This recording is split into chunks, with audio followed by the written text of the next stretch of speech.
اس میں یقیناً ایک عبرت ہے، سبق آموزی ہے لِأُولِي الْأَبْصَارِ، لیکن یہ عبرت اور سبق آموزی صرف ان کے لیے ہوتی ہے کہ جو آنکھیں رکھتے ہوں، جن کے اندر جو ہے دیکھنے کی صلاحیت موجود ہو۔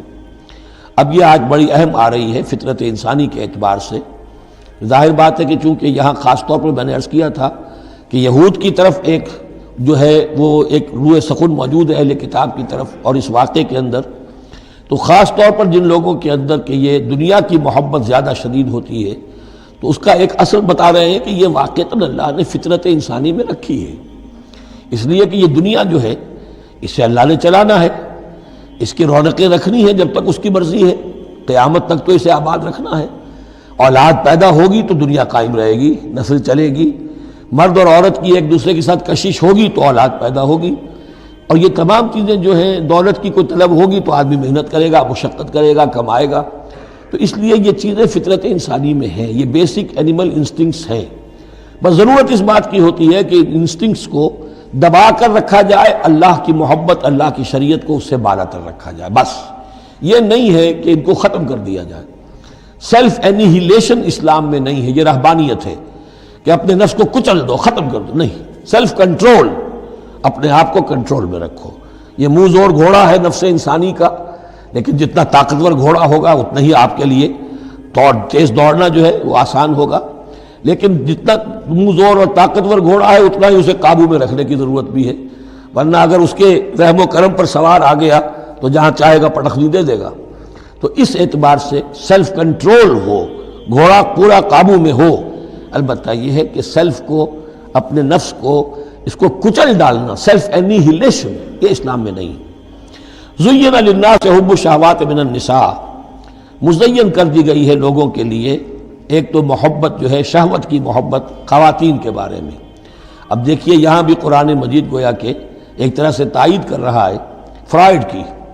اس کے نزدیک سب سے پورٹنٹ فیکٹر جو ہے، سب سے پورٹنٹ جو موٹیو ہے انسان کا، وہ سیکس ہے، اور یہاں بھی اللہ تعالیٰ نے سب سے پہلے اسی کا ذکر کیا ہے۔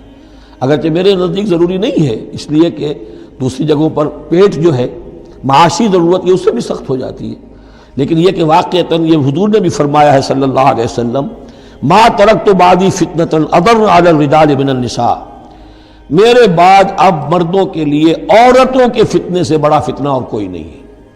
ان کی محبت جو ہے وہ انسان کو کہاں سے کہاں لے جاتی ہے۔ بلعام بن باورہ یہود کے اندر ایک بہت بڑا عالم اور فاضل شخص تھا، ایک عورت کے چکر میں آ کر اور وہ شیطان کا پیرو بن گیا۔ وہ قصہ آئے گا سورہ اعراف کے اندر۔ تو واقعہ یہ ہے، لیکن ایک فطرت کے اندر ہے تو صحیح، محبت تو ہے۔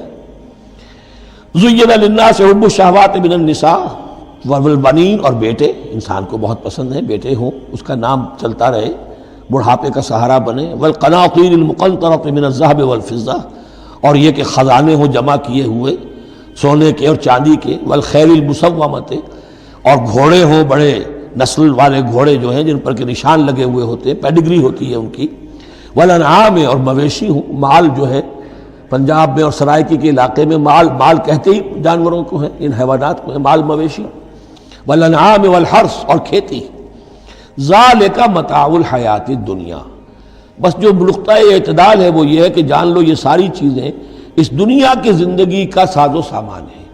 اس زندگی کے لیے ضروریات کی حد تک ان سے فائدہ اٹھانا، اس میں کوئی بری بات نہیں، لیکن واللہ عندہ حسن المآب، لیکن اللہ کے پاس ہے اچھا لوٹنا۔ وہ جو ہے جو اللہ کے پاس ہے اس کے مقابلے میں یہ کچھ بھی نہیں۔ اگر یہ ایمان بالآخرہ ہے تو پھر تو انسان ان تمام چیزوں کو، اپنے تمام جذبات و میلانات کو ایک حد کے اندر رکھے گا، اس سے آگے نہیں آنے دے گا۔ لیکن اگر ان میں سے کوئی ایک شے بھی اتنی زوردار ہو گئی اس کی محبت کہ آپ کے دل کے اوپر اس کا قبضہ ہو گیا، تو بس آپ گئے، اب وہی ند ہے، وہی اب آپ کا معبود ہے، چاہے وہ دولت ہو، چاہے وہ کوئی اور شے ہو، وہ اب آپ کا معبود بن جائے گی۔ قُلْ أُنَبِّئُكُم بِخَيْرٍ مِّن ذَلِكُمْ، ان سے کہیے کہ کیا میں تمہیں بتاؤں کہ ان تمام چیزوں سے بہتر شے کون سی ہے؟ لِلَّذِينَ اتَّقَوْا عِندَ رَبِّهِمْ جَنَّاتٌ تَجْرِی مِن تَحْتِهَا الْأَنْہَارُ خَالِدِینَ فِیہَا، وہ لوگ کہ جو اپنے رب کا تقوی اختیار کرتے رہے۔ تقوی یہی ہے کہ اپنے نفس کا بھی حق ہے دو، اِنَّ لِنَفْسِکَ عَلَیکَ حَقًّا، لیکن ناجائز راستے سے نہیں۔ تمہارے پیٹ کا بھی حق ہے، اس کا ادا کرو، لیکن عقل حلال سے۔ تمہاری اولاد کا تم پر حق ہے، ان لنفسک علیک حقا وان لزوجک علیک حقا وان لزورک علیک حقا، تمہارے ملاقاتی آتے ہیں ان کا بھی تم پر حق ہے، وہ حقوق ادا کرو، لیکن اللہ سے اوپر کسی حق کو فائق نہ کر دینا، بس یہ ہے اصل بات۔ اگر تو یہ اگر حفظ مراتب نہ کنی زندگی، اگر یہ حفظ مراتب نہیں ہوگا تو گویا کہ اب آپ گئے، دین اور دنیا سب گئی۔